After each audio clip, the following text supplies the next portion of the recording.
Today we're looking at an analysis report on NuScale Power, ticker SMR. Right, this one came in right after that huge price drop. Exactly. And the core argument is that, right now is the perfect time to get in for a big reversal. It's all based on technicals, valuation targets, and short interest. The core idea is definitely compelling. I mean, who doesn't love a good contrarian play? And the writer did a good job identifying the key numbers, especially that cash position. For sure. But, a contrarian thesis needs to be rock solid to work. It has to be airtight. So let's jump straight in. The first thing is the technical case. It correctly points out that, the stock is oversold. It's hitting that support zone. Right, the classic signs. But the argument would just be so much stronger if it went deeper, if it gave a more robust technical reason for the reversal. Okay, so you're saying the current case is a little too basic. It's just RSI at 36 and that $15, $18 support level. Precisely. And that's the weakness. I mean, look at the drop. We're talking 13% in one day, almost 50% since October. That's not a small dip. No, it's a washout. And when you have that kind of selling pressure, just saying stocks don't go down forever isn't really enough. It might not be enough to convince a skeptical investor that the bottom is truly in. Right. A 50% drop signals something is seriously wrong, or at least the market thinks something is wrong. You need more proof that the bleeding has stopped. Exactly. So the suggestion is to integrate some more context-specific technicals, the kind you look for in a really volatile, heavily sold-off stock like this. We need to show that buying pressure is actually starting to build. So we need to find evidence that buyers are stepping in, even if the price chart doesn't show it yet.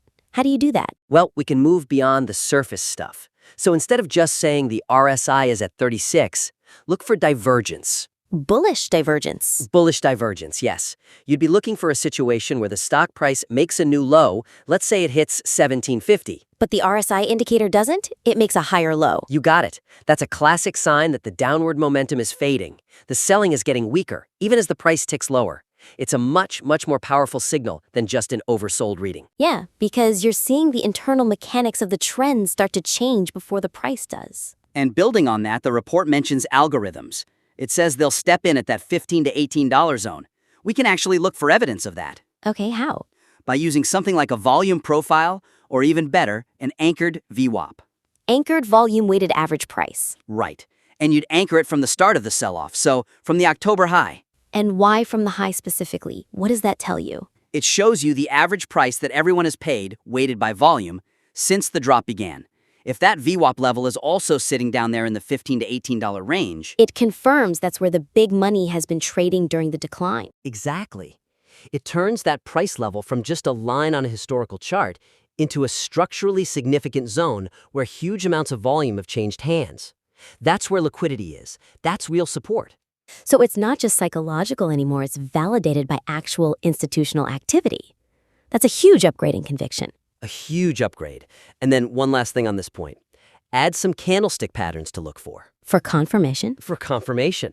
The analysis should say something like, we anticipate a reversal, and we will look for a hammer or a morning star pattern to form within this zone as confirmation. It gives the reader an actionable signal to watch for. It turns a prediction into a strategy. I love that. Okay, so strengthening the technicals is number one. But that technical rigor you're talking about, it sort of clashes with the second issue, doesn't it? The tone. It really does, which brings us to the next point. The overall tone and language in the analysis report are, let's say, highly charged. And that can actually hurt the credibility of the really strong data that's in there. I see what you mean. Things like down bad and perfect entry. It's trying to create urgency, which I get. It's great for Twitter or, a quick market blast, but that's the weakness. That kind of high-energy language. Buy the fear, the rubber band is stretched too far. It clashes with the serious, objective analysis you'd expect in a formal report. And the risk is that a sophisticated reader sees that language and dismisses the numbers, right? They just see it as emotional hype instead of a data-driven argument. That is the number one risk. The data is strong enough to make the case on its own. The language should support the data, not overshadow it. So the suggestion is just to refine the vocabulary a bit. You can still have that same conviction, that same urgency, just without the slang. But you don't want to lose the energy completely, do you?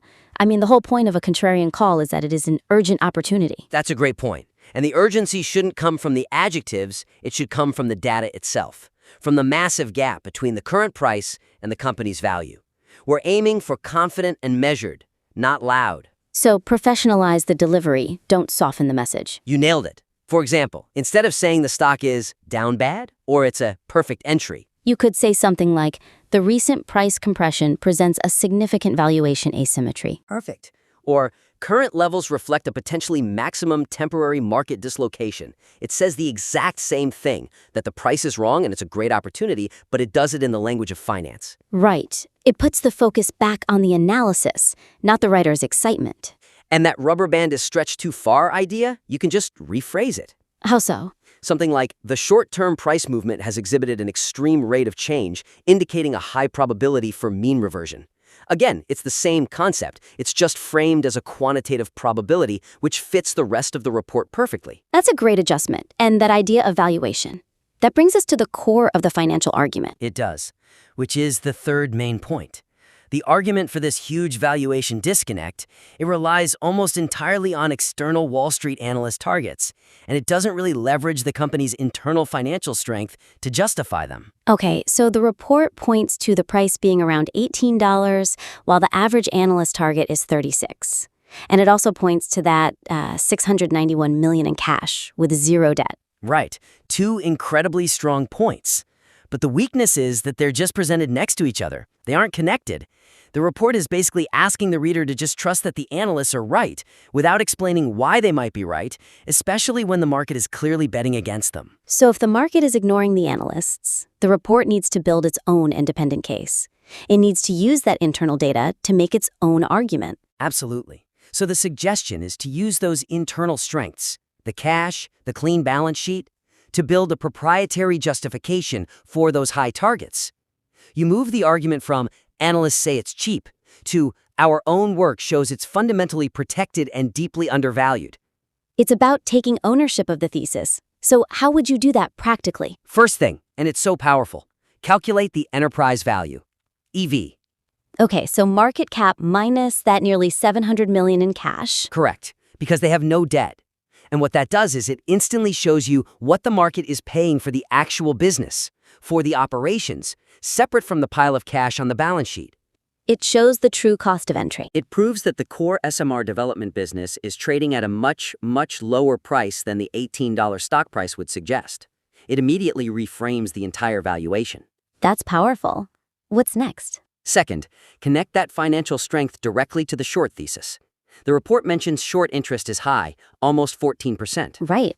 So you have to ask, what are short sellers betting on? Usually it's failure or dilution. They're betting the company will run out of money.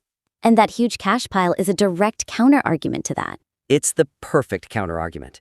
The report needs to explicitly state that, explain how that cash provides the staying power to ride out any bad news or delays. It neuters the primary bear case. The short thesis is built on fragility, but this balance sheet is all about resilience. So you turn the safety net into a weapon against the shorts. I like that. And one final piece. When talking about that $36 target, don't just quote it, defend it. Hell, a full DCF model? Not necessarily a full model in the report, but you can show a sensitivity analysis. Show the reader that even if you use really conservative assumptions, say only 25% of their project pipeline succeeds, the valuation still comes out way above the current $18 price. So you're stress testing the target. You're showing that even in a pretty bad scenario, there's still a huge margin of safety. Exactly. That's the difference between quoting a target and actually owning it. It builds so much more conviction. Wow, okay.